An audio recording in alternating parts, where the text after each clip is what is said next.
নমস্কার বন্ধুরা, ঘরের সাথীতে সবাইকে স্বাগত। আজকে আমাদের রেসিপি হচ্ছে পাঁচমিশালি তরকারি। তো পাঁচমিশালি তরকারি বানানোর জন্যে পটল নিয়ে নিয়েছি, বরবটি, কুমড়ো, আলু, ফুলকপি, টমেটো। এখানে থোড় পড়ে, কিন্তু থোড়টা আমি বাজারে পাইনি। আমরা পাঁচমিশালি তরকারি বলি ঠিকই, কিন্তু প্যান্ডেলে 6 থেকে 7 রকমের সবজি দিয়ে রান্নাটা হয়। আমাদের পাড়ায় যে প্যান্ডেলের তরকারিটা হয় সেরকমই তরকারিটা আজকে আমি বানাচ্ছি। আনাজগুলো এবারে আমি ছিলে নিচ্ছি।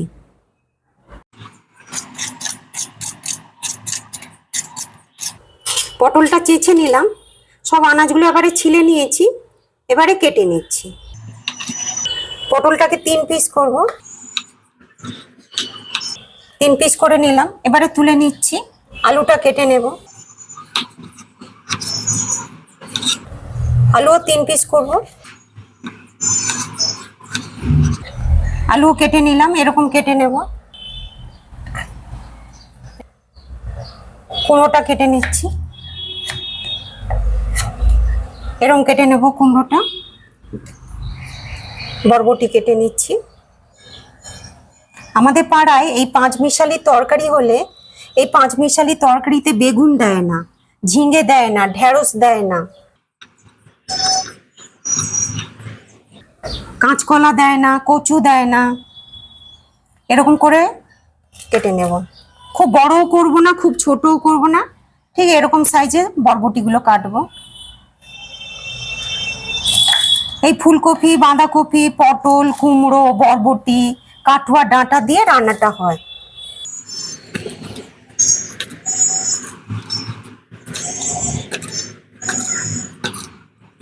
এরকম কেটে নিই, অল্প অল্প করে সব আনাজগুলো কেটে নিচ্ছি। এরকম আনাজগুলো সব কেটে নিয়েছি, এবারে ধুয়ে নিচ্ছি। ধুয়ে এবারে পাঁচমিশালি তরকারিটা করে নেব। কড়াইটা গরম হয়ে গেছে, তেল দিয়ে দিচ্ছি।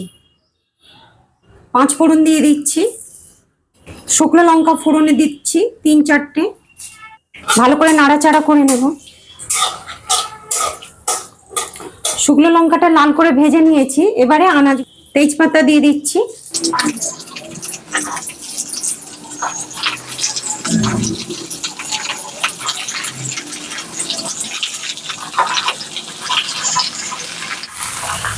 চার 5টা কাঁচা লঙ্কা চিড়ে নিয়েছি, কাঁচা পাকা লঙ্কা দিয়ে দিচ্ছি।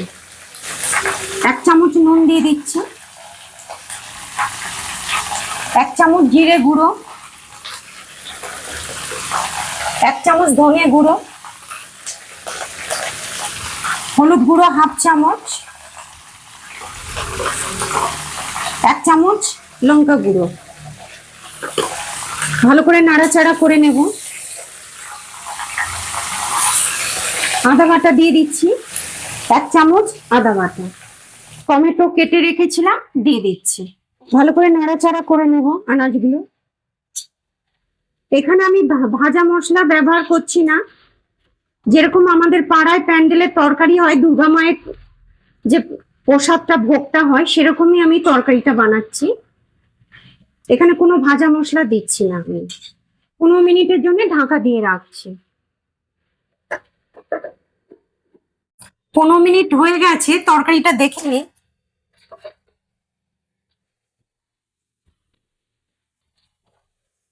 আনাজগুলো ভালো করে কষিয়ে নিয়েছি, এবারে জল দিয়ে দেব।